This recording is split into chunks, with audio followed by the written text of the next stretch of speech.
Assalamualaikum warahmatullahi wabarakatuh. Baiklah, nama saya Anwar Wibowo, NIM 1825098. Di sini saya akan menjelaskan materi saya tentang kepemimpinan, sifat kepemimpinan.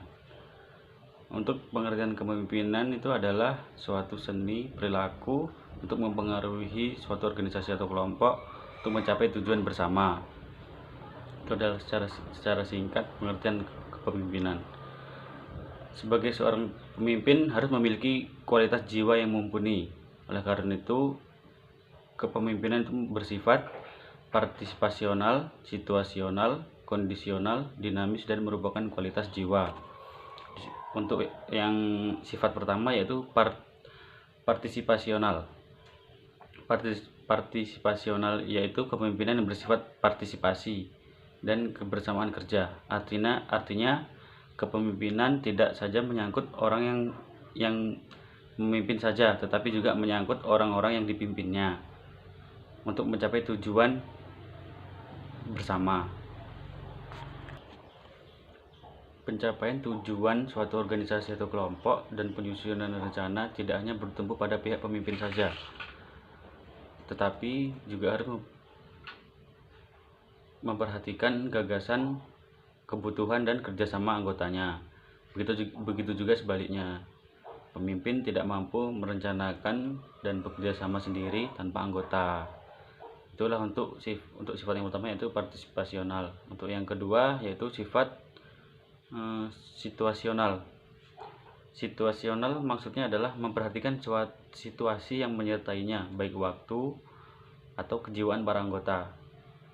Situasi yang mendasari jalan proses pekerjaan tersebut sangat mempengaruhi kepemimpinan. Kepemimpinan tidak bisa dipaksakan pada situasi yang tidak mungkin dilaksanakan.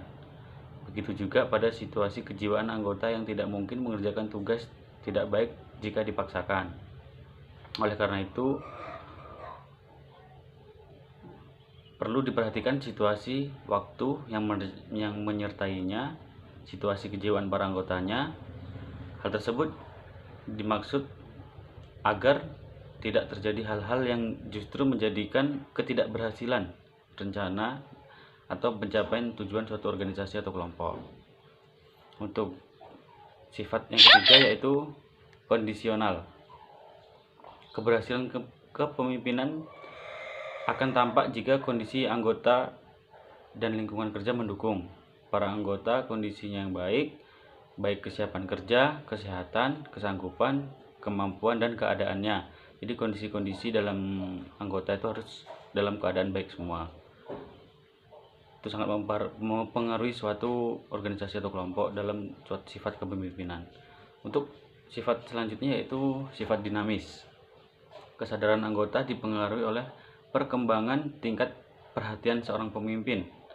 Untuk itu, seorang pemimpin harus mengikuti perkembangan dan perubahan keadaan dan zaman yang selalu berubah. Karena zaman makin modern sekarang, jadi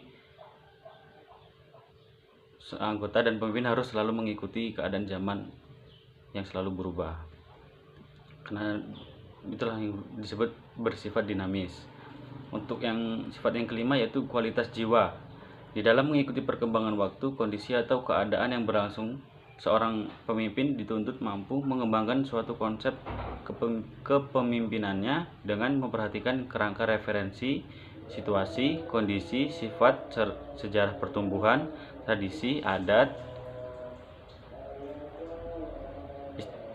kebiasaan, dan lain-lain dari para anggotanya, masyarakat sekitar, dan lingkungannya. Selain itu, pemimpin harus mengenal dan mengetahui lapangan, pengalaman, dan kebutuhan anggota maupun masyarakat yang tercermin dalam kualitas jiwanya.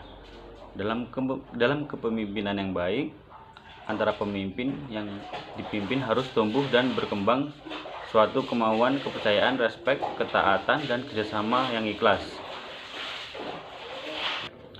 Nah, semua sifat-sifat tersebut yang sudah saya sebutkan 5 tadi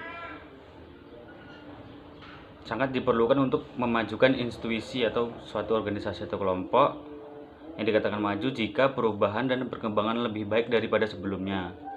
tanpa mengorbankan segi-segi lain yang sudah ada. Kemajuan institusi bukan diukur dari gebiar atau bangunan fisik yang wah megah kita lihat sendiri, tetapi kerukunan dan keunggulan dari sebuah pemimpin dengan yang dipimpin, antara yang dipimpin dengan sesama anggota yang dipimpin dalam proses pencapaian tujuan yang sudah direncanakan. Dari kualitas jiwalah seorang pemimpin dituntut untuk membuktikan fungsinya sebagai seorang pemimpin. Baiklah, mungkin itu saja yang dapat saya jelaskan tentang sifat kepemimpinan secara singkat. Kurang dan lebihnya saya mohon maaf. Wabillahi taufiq wal hidayah. Wassalamualaikum warahmatullahi wabarakatuh.